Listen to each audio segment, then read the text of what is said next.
В спальне керамогранит? Это звучит очень странно.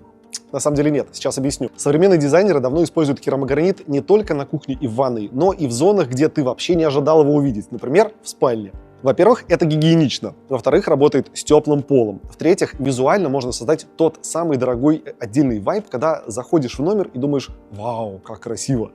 Просыпаешься, и ты уже не в панельке, а как будто в лофтовом апарт-отеле в центре Лос-Анджелеса, а по факту ты просто заменил ламинат на керамогранит. Обязательно поделись этим видео с другом, кто еще не в теме.